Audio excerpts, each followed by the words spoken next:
శ్రీమాత్రే నమః. Jhansi trending shorts ఛానల్కు స్వాగతం.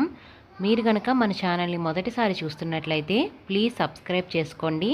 మరిన్ని డివోషనల్ స్టోరీస్ కోసం మన ఛానల్ని అందరికీ షేర్ చేయడం మర్చిపోవద్దు. ఈ వీడియో గనక మీకు నచ్చినట్లయితే ప్లీజ్ ఒక లైక్ అయితే ఇవ్వండి. అడిగినటువంటి ఆ ప్రశ్న వెనక ఎంత ధర్మ సూక్ష్మమో దాగి ఉంది. చిట్ట చివరికి ద్రౌపదీదేవి యొక్క పాతివ్రత్య ప్రభావము చేతనే తిరిగి రాజ్యాన్ని సంపాదించుకున్నారు పాండవులు. ఇంటికి వెళ్ళిపోయారు. మళ్ళీ అనుద్యూతానికి ఆహ్వానింపబడ్డారు. మళ్ళీ అనుద్యూతానికి వెళ్ళారు.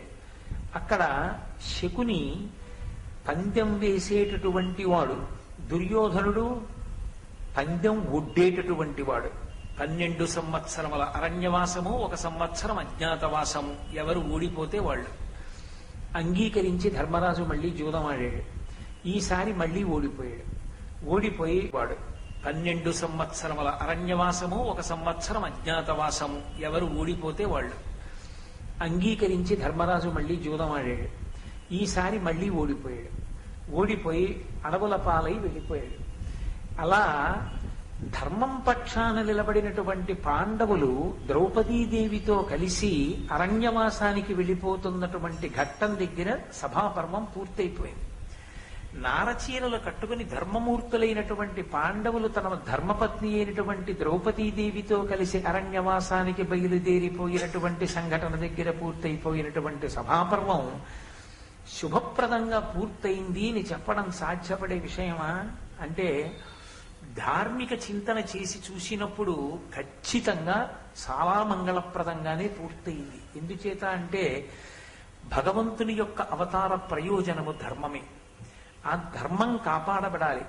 పాండవులు అరణ్యవాస అజ్ఞాతవాసములకు బయలుదేరి వెడితే తప్ప ధృతరాష్ట్రుని యొక్క సంతతి, దుర్యోధనుని పనుపును నిలబడినటువంటి ఇతరమైనటువంటి క్రూరులు సంహరింపబడేటటువంటి అవకాశం కురుక్షేత్ర సంగ్రామం జరగదు. అందుకని ధర్మం నిలబడడానికి ప్రాతిపదిక ఏర్పడింది కాబట్టి శుభప్రదంగానే సభాపర్వం పూర్తయినట్టు లెక్క అన్నారు. ఇందులో ఎన్నో విశేషమైనటువంటి ధర్మ సూక్ష్మాలతో కూడుకున్నటువంటి పర్వం సభాపర్వం. ఒక చోట భీముడు ప్రతిజ్ఞ చేస్తాడు, నేను దుర్యోధనుడి తొడలు విరగ్గొట్టి ఆయన తల తన్నుతాను అంటాడు. అలా అనొచ్చా? ఒక మీమాంస. ధర్మరాజు గారి యొక్క ధర్మపత్ని, పాండవుల యొక్క ధర్మపత్ని అయినటువంటి ద్రౌపదీదేవిని సభలోకి ఈడ్చుకొచ్చి ఆమె వలువలు ఊడ్వడం ఎంత ప్రమాదకరమైనటువంటి స్థితికి వెళ్ళింది. అలా ఏర్పడడానికి అసలు దుర్యోధనుడికి అటువంటి ఆలోచన రావడానికి ఆయన పక్కన చేరిన వాళ్ళెవరు? ఎవరు ఆ మాటలు మాట్లాడిన వాళ్ళు? అది సమాజానికి తన జీవితాన్ని తాను పండించుకోవడానికి ఒక వ్యక్తికి ఎంత గొప్ప సందేశాన్ని అంతర్లీనంగా ప్రతిపాదన చేస్తుంది. అసలు ద్యూతం అనేటటువంటిది దోషభూయిష్టమైనదని తెలుసున్నటువంటి ధర్మరాజు గారు ఎందుకు ఆ ద్యూత క్రీడలో కూర్చున్నాడు? పందెం ఒడ్డుతున్నప్పుడు తాను ఓడిపోతున్నాను అని తెలిసినప్పుడు ఒక్కొక్కటి కోల్పోతున్నప్పుడు ఎక్కడో అక్కడ ఆగిపోకుండా తన భార్యని కూడా పణంగా పెట్టి ఓడిపోయే పర్యంతము ద్యూత క్రీడ ఎందుకు కొనసాగించాడు? మాయాజూతంలో గెలవడం శకుని యొక్క గొప్పతనం అయితే అది మాయాజూతమని తెలిసి ధర్మరాజు ఎందుకు పాల్గొన్నట్టు? అప్పుడు ధర్మరాజు గారు ధర్మం పక్షాన నిలబడ్డాడు అని చెప్పడానికి కారణం ఎక్కడి నుంచి దొరుకుతుంది? అలాగే పోని ఒకసారి ఓడిపోయినటువంటి వాడు రెండవసారి అనుద్యూతానికి మళ్లీ పిలిస్తే ఎందుకు బయలుదేరి వెళ్ళాలి? ఇది ధర్మరాజు బలహీనత అని చెప్పవలసి ఉంటుందా, లేదా ధర్మరాజు ధర్మం కోసమే నిలబడ్డాడు అని అన్వయం చెయ్యడానికి తగినటువంటి కారణములు దొరుకుతాయా? ఇన్ని రకములైనటువంటి ధర్మ సూక్ష్మముల యొక్క పరిశీలనముతో కూడుకున్నటువంటి పర్వము సభాపర్వము. అందుకే సభాపర్వం మనిషి యందు ధర్మాధర్మ వివక్షని బాగా ఏర్పాటు చేస్తుంది. అంత పరమోత్కృష్టమైనటువంటి సభాపర్వాన్ని వ్యాస భగవానుడు సంస్కృతంలో అందిస్తే మనకి నన్నయ్య గారు తెలుగు భాషకే గౌరవాన్ని తీసుకొచ్చి అత్యద్భుతమైన రీతిలో దానిని ఆంధ్రీకరించారు. ఈ సభాపర్వ ప్రారంభం చేస్తూ అక్కడ ధర్మరాజు గారితో కూడి ఉన్నాడు అర్జునుడు. ధర్మరాజుతో కూడి ఉన్నటువంటి అర్జునుడు వారితో ఉన్నటువంటి కృష్ణ భగవానుడు ముగ్గురు కూర్చుని ఉన్నారు. ముగ్గురు కూర్చుని ఉండగా అక్కడికి మయుడనబడేటటువంటి దానవ శిల్పి వచ్చాడు. ఆయన తనకి అర్జునుడు చేసినటువంటి ఒక ఉపకారాన్ని జ్ఞాపకం చేస్తున్నాడు. అర్జునుడి వంక చూసి అన్నాడు, ఘనముగ ప్రాణము రక్షించిన ఉపకారికి ప్రియంబు చేయుదునన నేర్తునే, అయినను నీకు ప్రియం బనగా చేయంగ ఇష్టమైనది నాకు. ఎంత అందమైనటువంటి రీతిలో ఆవిష్కరించారో చూడండి ధర్మాన్ని. ఒకానొకప్పుడు మయుడికి అర్జునుడు ఒక మహోపకారం చేశాడు. ఏమిటా మహోపకారం? మీరు ఆదిపర్వంలో విన్నారు. ఖాండవ వనాన్ని దహించారు కృష్ణార్జునులు ఇద్దరు. అగ్నిహోత్రుడికి వచ్చినటువంటి అజీర్ణ వ్యాధి పోవడానికి ఖాండవ వనాన్ని దహనం చేశారు. ఆ ఖాండవ వన దహన సమయమునందు తక్షకుని యొక్క ఇంట్లో ఉన్నాడు ఈ మయుడు. ఈయన ఆ అగ్నిహోత్రంలో చిక్కుకుని ఎటు వెళ్లాలో తెలియక తల్లడిల్లిపోతున్న సమయంలో కృష్ణ భగవానుడు ఆ ఇంటి దగ్గరికి వచ్చి తన సుదర్శన చక్ర ధారల చేత ఆయన కుట్టుక కత్తిరించడానికి సిద్ధపడ్డాడు. మయుడు జీవితేచ్ఛ చేత బ్రతకాలనేటటువంటి కోరికతో కృష్ణుడు ఎక్కడ తనని చంపేస్తాడో అనేటటువంటి భయంతో సుక్షత్రియుడైనటువంటి అర్జునుడి యొక్క పొంతన చేరాడు. ఆయన వెనక దాక్కుని అర్జునుణ్ణి ప్రార్థన చేశాడు, ఎలాగైనా నువ్వు నన్ను కాపాడవలసింది అని. సుక్షత్రియుడైనటువంటి అర్జునుడికి ఒక నియమం ఉంది. ఎవరైనా సరే యుద్ధంలో శరణాగతి చేస్తే వాళ్ళని రక్షిస్తాడు ఆయన. అది క్షాత్ర ధర్మం. కాబట్టి ఇప్పుడు తనని ఆశ్రయించినటువంటి మయుణ్ణి రక్షించాలి. అర్జునుడు రక్షించాడు. అర్జునుడు రక్షించిన కారణం చేత మయుడు ప్రాణాలతో బయటపడ్డాడు. మయుడు దానవ శిల్పి. ఆయనకి అత్యద్భుతంగా శిల్పాలని నిర్మాణం చెయ్యగలిగినటువంటి చాతుర్యము వెన్నతో పెట్టిన విద్య. ఆయన కశ్యప ప్రజాపతికి ధనువు యందు జన్మించాడు. అందుచేత దానవుడు. ఆయన హేమ అనబడేటటువంటి ఒక అప్సరసని వివాహం ఆడాడు. దేవతలోకానికి కారణం చేత ఆ అప్సరసని భూలోకానికి పంపించారు. ఆమెని వివాహం చేసుకున్నటువంటి మయునికి ముగ్గురు సంతానం జన్మించారు. దుందుభి, మాయావి, మండోదరి. ఆ మండోదరిని వెంట పెట్టుకుని తాను అరణ్య మార్గంలో వెడుతున్నప్పుడే దశగ్రీవుడైనటువంటి రావణాసురుడు ఆ మండోదరిని చూచి ఈమెను నేను వివాహం చేసుకుంటాను అని కోరితే మయుడు మండోదరిని రావణాసురుడికి ధర్మపత్నిగా ఇచ్చాడు. అప్పుడు రావణుడికి పట్టమహిషి అయింది మండోదరి. అటువంటి మయుడు గొప్ప దానవ శిల్పి. ఆయన తన శిల్పకళా చాతుర్యంతో ఎంత అద్భుతమైన విషయాన్నైనా సరే నిర్మించగలిగినటువంటి సమర్థత కలిగినటువంటి వాడు. ఆయన అర్జునుడి దగ్గరికి వచ్చి ఒక విన్నపం చేశాడు. ధనముగ ప్రాణము రక్షించిన ఉపకారికి ప్రియంబు చేయుదునన నేర్తునే. మనకి ఆర్షధర్మం ఒక మాట, కృతీచ ప్రతికర్తవ్యం యశధర్మ సనాతన. సనాతన ధర్మంలో అన్నిటికన్నా ప్రాణప్రదమైన విషయం ఏది అంటే ఉపకారికి తిరిగి ఉపకారం చెయ్యడం. ఉపకారికి తిరిగి ప్రత్యుపకారం చెయ్యడంలో ఎప్పుడూ వైక్లభ్యమును పొందరాదు. అసలు సాధారణంగా పరోపకారము వ్రతముగా జీవించగలిగినటువంటి వాడై ఉండాలి పురుషుడు. అథవా తనకి ఉపకారం చేసిన వారికి ప్రత్యుపకారం చేసేటప్పుడు మీనమేషాలు లెక్కించకూడదు. తప్పకుండా ప్రత్యుపకారం చెయ్యడానికి సిద్ధపడాలి. మయుడంటాడు, ఘనముగ ప్రాణము రక్షించిన ఉపకారికి ప్రియంబు చేయుదునన నేర్తునే. నువ్వు నాకు చేసిన ఉపకారం ఏదో చిన్న ఉపకారం కాదు. నువ్వు నాకు చేసిన ఉపకారం మహోపకారం. అసలు ఇవాళ నేను ఉన్నాను అంటే నీ అనుగ్రహం. నువ్వు నన్ను ఆనాడు రక్షించి ఉండకపోతే ఈ కృష్ణ భగవానుడి యొక్క చక్రము చేత నేను ఏనాడో సంహరింపబడి ఉండేవాణ్ణి. నువ్వు నన్ను రక్షించావు. అటువంటి నీకు ఏదో ప్రియం నేను చేస్తాను, నీకు ఉపకారం చేస్తాను అనడం సాధ్యమా? తత్తుల్యమైంది ఎవరు చేయలేరు. లోకంలో అన్నిటికన్నా గొప్పది ఇది అంటే ప్రాణమే. ప్రాణాలు ఉంటే కదూ ఎవరికైనా ఏమైనా చేయడం. నేను ఉన్నాను భవతి అన్న మాట నిలబడాలి అంటే ప్రాణాలు నిలబడాలి. ఆ ప్రాణాలే నిలబెట్టిన వాడివి నువ్వు. నీకు నేను ఏం ప్రియం చెయ్యగలను? చెయ్యలేను. కాబట్టి నీ దగ్గరికి వచ్చి నిజానికి నీకు నేను ఏదైనా ఉపకారం చేస్తానన్న మాట వాడడం కూడా దోషభూయిష్టమే.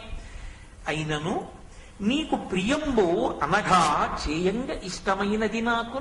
మరి నేను ఏమనాలప్పుడు? ఏమనాలో నాకు తెలియట్లేదు.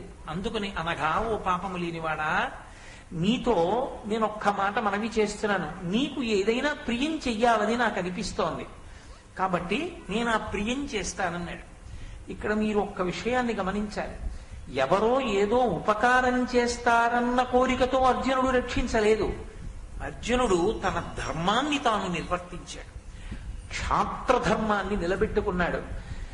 సనాతన ధర్మం అసలు ప్రధానంగా దేని మీద నిలబడుతుంది అంటే చాతుర్వర్ణ వ్యవస్థ మీద నిలబడుతుంది.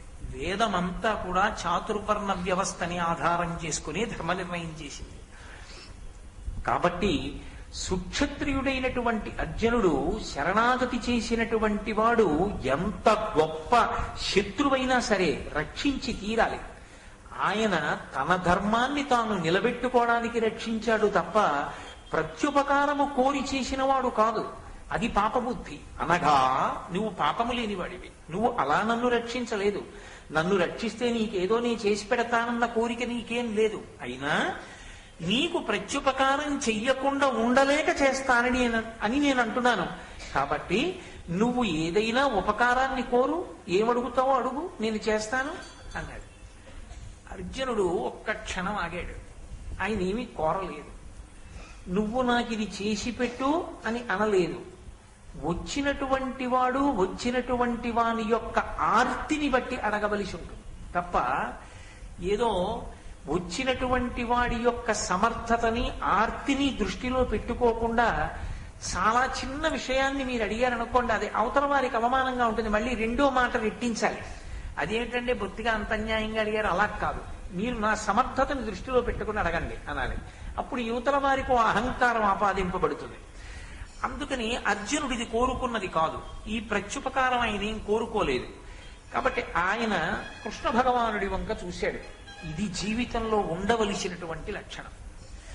అది కష్టం కానివ్వండి, సుఖం కానివ్వండి, కలిసొచ్చింది కానివ్వండి, పోయింది కానివ్వండి, ఏ క్షణంలోనైనా సరే భగవంతుని యొక్క స్మరణము మరుగున పడకూడదు. అసలు యథార్థమునకు ఒక మనిషి చనిపోయాడు అన్న మాట ఎప్పుడు అంటే, ఏ ఒక్కరోజు భగవంతుని యొక్క స్మరణము లేదు, భగవంతుడు విస్మరణమునకు గురి అయిపోయాడు, ఆయన జ్ఞాపకానికి రాలేదు, ఆ రోజు వాడు మరణించినట్టు. భగవంతుడు సర్వకాలముల యందు జ్ఞాపకంలో ఉండాలి. అది కలిసొచ్చిందా కలిసి రాలేదా అన్నది కాదు. నాకు ఏది యోగ్యమో దాన్ని పరమేశ్వరుడు నిర్ణయం చేస్తాడనేటటువంటి బుద్ధి ఉన్ననాడు పొంగుకి కుంగుకి తావుండదు. నేను ఇప్పుడు భారతం చెప్తే అభ్యున్నతిని పొందుతానని భగవానుడు నిర్ణయం చేశాడు. అందుకు నువ్వురే భారతం చెప్పరా అన్నాడు. నేనా భారతం చెప్పేవాడిని, నేను చెప్పగలనా భారతం అనుకున్నాను అనుకోండి, నాకేం ఇబ్బంది ఉండదు.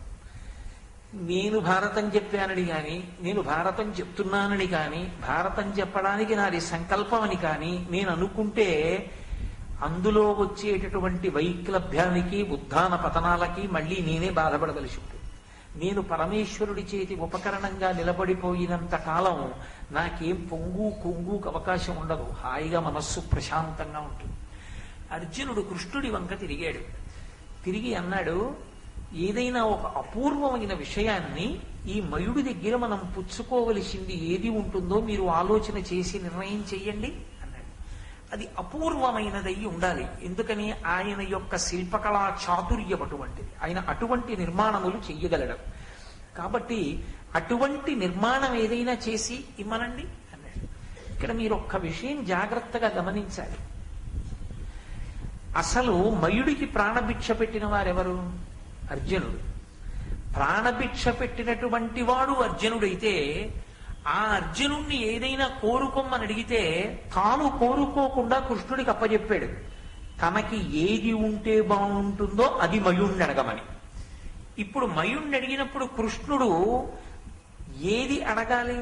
అర్జునుడికి ఏది ఉపయుక్తమో అది అడగాలి, ప్రత్యుపకార బుద్ధి అంటే. కానీ లోకంలో ధర్మం అని ఒక మాట ఉంది కదా. నేను మా అబ్బాయి మా ఇంట్లో ఉన్నాం అనుకోండి, మా ఇంటికి వచ్చి మా అబ్బాయి పేరు మీద మీరు శుభలేఖ ఇచ్చారనుకోండి, నా పెద్దరికం ఏమైపోయినట్టు? నా పేరు మీద కదూ శుభలేఖ ఇవ్వాలి. నా కొడుకుతోనే మీకు పరిచయం ఉన్నా, నా కొడుకుకే మీరు స్నేహితులైనా, మీరిచ్చిన శుభలేఖ మాత్రం నా పేరు మీద ఉండాలి. అది నాకు గౌరవం కాదు, నా కొడుక్కి గౌరవం. వాడు ఆ శుభలేఖని తాను తీసేసుకున్నాడు అనుకోండి, అది నాకు అగౌరవం ఏం లేదు. నా గౌరవము నా అగౌరవము నా యొక్క సంస్కృతి చేత నిర్ణయింపబడతాయి, నా శీలం చేత నిర్ణయింపబడతాయి. నా కొడుకు గౌరవం పోతుంది. తండ్రి పేరు వ్రాయబడని శుభలేఖ తాను పుచ్చుకున్నాడు, అది మర్యాద కాదు. పుచ్చుకుని కలం తీసి సున్నా చుట్టి మా నాన్నగారి పేరు వ్రాయండి అని ఇచ్చాడు అనుకోండి, వాడి గౌరవం నిలబడింది. కృష్ణుడు అర్జునుడి కోసం కోరాలా, ధర్మరాజు గారి కోసం కోరాలా? పాండవుల 5 ఒక చేతి 5 వేళ్లు, వాళ్ళ ఐకమత్యత అటువంటిది. వాళ్ళు ఎప్పుడు విడివిడిగా ఏమీ కోరుకోలేదు. రాజ్యం అంతటికి ధర్మరాజు ప్రభువు. ధర్మరాజు గారి కీర్తి వైభవం ప్రకాశించేది కోరుకుంటే అర్జునుడు సంతోషిస్తాడు తప్ప, ధర్మరాజుకి కానిది అర్జునునకైనది అని కృష్ణుడు అడిగాడు అనుకోండి, అది ధర్మానికి నిలబడుతుందా? నిలబడదు.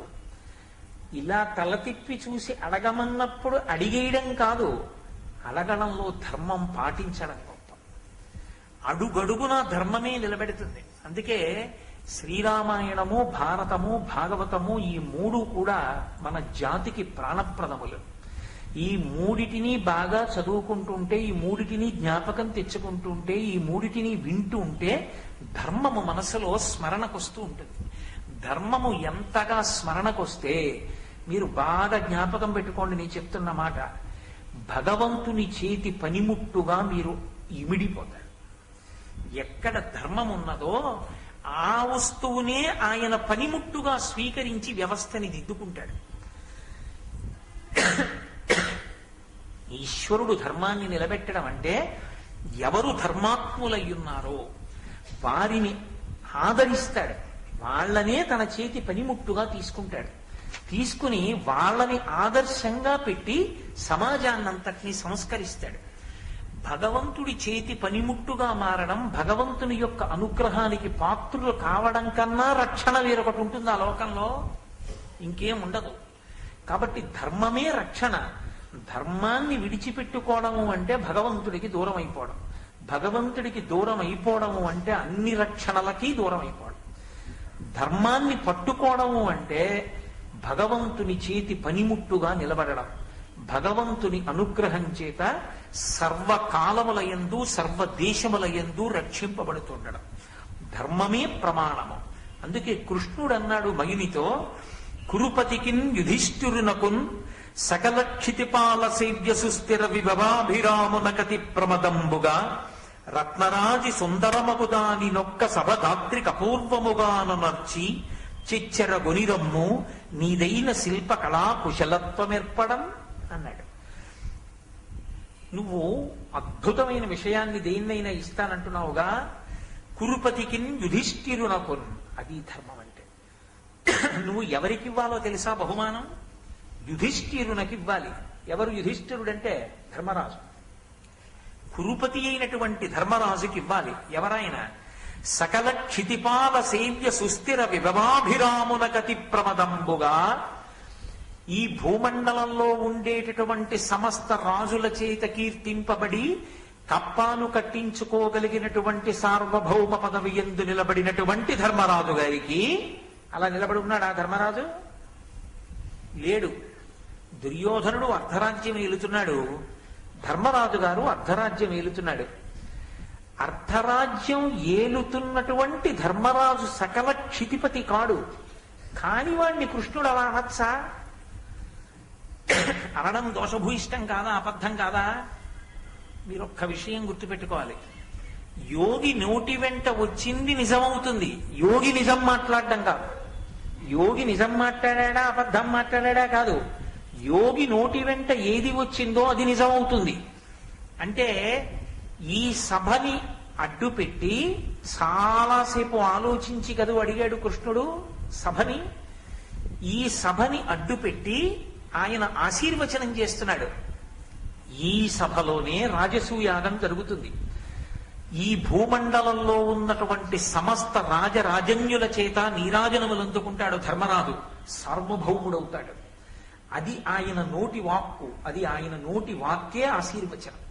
భగవంతుని యొక్క సంకల్పమే మనకు శ్రీరామ రక్ష. అందుకే మన చిన్నతనంలో పిల్లల్ని పడుకోబెట్టి నీళ్లు పోసినప్పుడు చిట్ట చివర ఓసారి నీళ్లు తిప్పి శ్రీరామ రక్ష అంటుంటారు. రామచంద్ర ప్రభువు యొక్క రక్ష రక్ష. మన రక్ష ఏమి రక్ష? మనం రక్షించగలమా? పరమేశ్వరుడు రక్షిస్తూ ఉండాలి నిరంతరం. అందుకని కురుపతికిన్ యుధిష్ఠిరునకున్ సకల క్షితిపాల సేవ్య సుస్థిర విభవాభిరామునగతి ప్రమదంబుగా రత్నరాజి సుందరమగు దాని నొక్క సభ ధాత్రి కపూర్వముగాను నర్చి. ఆ నువ్వు నిర్మించి ఇవ్వవలసినటువంటి సభ సామాన్యమైనటువంటి సభ కాకూడదు. అది రత్నముల చేత పొదగబడినదై అసలు ఈ భూమండలంలోనే ఎప్పుడూ ఎక్కడా ఎవరి దగ్గర లేనంత గొప్ప సభలొక దానిని కొనిరమ్మో, తొందరగా చేసి తీసుకురా. నీదైన శిల్ప కళా కుశలత్వమేర్పడం. నువ్వు దానవ శిల్పివి, చాలా గొప్ప శిల్పకళా నైపుణ్యం ఉన్నవాడివని కదా చెప్తారు. నీ శిల్పకళా వైభవమంతా కూడా ప్రకాశించేటట్టుగా, అబ్బా ఏమి సభ అండి అని ఆ సభ చూడగానే నువ్వే గుర్తు రావాలి. ఎవరు నిర్మించారు ఈ సభ అని అడగకూడదు. మయుడు తప్ప ఎవరు నిర్మించగలరు? మయ సభ అనాలి. అటువంటి సభను ఒకదాన్ని తీసుకురా. ఆ సభ ఇతపూర్వం కాని ఇప్పుడు కాని వచ్చే కాలంలో కాని వేరొకరికి చెందినది కాని వేరొకరికి అటువంటిది ఉన్నది కాని కారాదు. అంత గొప్పదవ్వాలి. అంత గొప్ప సభను ఒకదానిని నిర్మించి తీసుకురా. అమ్మ బాబోయ్ చాలా పెద్ద కోరిక కోరారు అనలేదు. పొంగిపోయాడు మయుడు. పొంగిపోయి ఆయన అన్నాడు, ఈ మనుజేంద్రుడు ఇంద్ర ధనుజేంద్రుల కంటే మహావిలాస సౌఖ్యముల పెద్ద ఇద్ధరణి కావున ఈతని పెర్మికింతగన్ ఇమ్మి ఉలచ్చదన్ సభమణి ప్రభనొప్పగా దేవతా విమానమ్ములిటివే అని జనమ్ములు దానిని మెచ్చి చూడగం. ఆయన అన్నాడు, తప్పకుండా నిర్మిస్తాను సభ. ఎటువంటి సభలు నిర్మిస్తానో తెలుసా? ఈ మనుజేంద్రుడు ఇంద్ర ధనుజేంద్రుల కంటే మహావిలాస సౌఖ్యముల పెద్ద ఇద్ధరణి కావున. ఈ భూమండలంలో ఈ మనుజేంద్రుడు మనుష్యులకందరికీ కూడా ఇంద్రుడు, అంటే సమస్త మానవానికి ప్రభు అయినటువంటి ధర్మరాజు పైన ఉన్నటువంటి స్వర్గలోకాధిపతి అయినటువంటి ఇంద్రుడి కన్నా పాతాళ లోకాన్ని ఏలుతున్నటువంటి దానవ చక్రవర్తి అయినటువంటి బలి చక్రవర్తి కన్నా ఈతడే గొప్పవాడు. కాబట్టి ఇతడే ఇటువంటి సభని అనుభవించడానికి, ఇటువంటి సభని తనదిగా పొంది ఉండడానికి అర్హత ఉన్నవాడని సమస్త ప్రపంచం కొనియాడేటట్టుగా నేను అటువంటి సభను నిర్మించి తీసుకొచ్చి ధర్మరాజుకి ఇస్తాను. ఇక్కడ నిర్మిస్తానంట లేదు. సభా ప్రాంగణాన్ని నిర్మించడం అంటే ఇక్కడ నిర్మించాలి. అంటే ఇక్కడ సభని నిర్మాణం చేయండి అంటే ఇక్కడ కట్టాలి. అలా అంటా లేదు మయుడు. కొనితెమ్ము చెచ్చరం అన్నాడు కృష్ణుడు. ఎక్కడో కట్టి ఇక్కడికి పట్టుకురా అన్నాడు. అసలు అదో విచిత్రం. ఆయన అంటున్నాడు, నేను తెచ్చేది ఎటువంటిదై ఉంటుందో తెలుసా? చేస్తున్నాం కానీ వాళ్ళు దానికి అర్హులా, ఈ సభని కాపాడుకోగలరా అని నాకు అనుమానం లేదు. ఈతను మనుజేంద్రుడు. ఎందుచేత ఆ మాట వచ్చింది మయుని నోటి వెంట అంటే, ఒకానొకప్పుడు ఇంద్రుడికి రాజ్యం పోతే ఉపేంద్రుడై, ఇంద్రుడికి తమ్ముడై, వామనమూర్తి అయి బలిచక్రవర్తి దగ్గర రాజ్యాన్ని తీసుకుని మళ్ళీ ఇంద్రుడికి రాజ్యం ఇచ్చినటువంటి వాడు శ్రీ మహావిష్ణువే. అదే శ్రీ మహావిష్ణువు ఆ బలిచక్రవర్తి దగ్గర రాజ్యాన్నంతటినీ తీసుకుని ఇంద్రుడికి ఇచ్చేసినప్పుడు వరుణపాశముల చేత బలిచక్రవర్తిని కట్టేస్తే బలిచక్రవర్తి నిరాధారుడై సభలో నిలబడిపోతే ఆయన భార్య వింధ్యావళి వచ్చి ఏడిచి, నువ్వు కోరుకున్నదంతా 3 అడుగుల నేలగా ధారపోసేశాడే నా భర్త, ఎందుకు ఇలా బంధించావు వరుణపాశములతో అని అడిగితే, నేను బంధించలేదమ్మా, ఎవ్వని కరుణింప నిశ్చయించితివాని అఖిల విత్తంబునే అపహరింతు అన్నాడు. ఎవరిని రక్షించాలనుకుంటానో వాళ్ళ సమస్త విత్తాన్ని తీసుకుని పరీక్ష చేస్తాను. బలిచక్రవర్తిని నేను అనుగ్రహిస్తున్నాను. ఇతను పాతాళ లోకానికి ప్రభువు అవుతాడు. దిక్పాలకుల యొక్క ఆజ్ఞ ఇతనికి వర్తించదు. ఇతనిని నా శంఖచక్రములు సర్వదా కాపాడుతుంటాయి, నా శంఖచక్రములను ఇతనికి కాపలాగా ఉంచుతున్నానన్నాడు. ఒకనాడు బలిచక్రవర్తికి రాజ్యం ఇచ్చినవాడు శ్రీ మహావిష్ణువే, ఒకనాడు ఇంద్రుడికి రాజ్యం ఇచ్చినవాడు శ్రీ మహావిష్ణువే.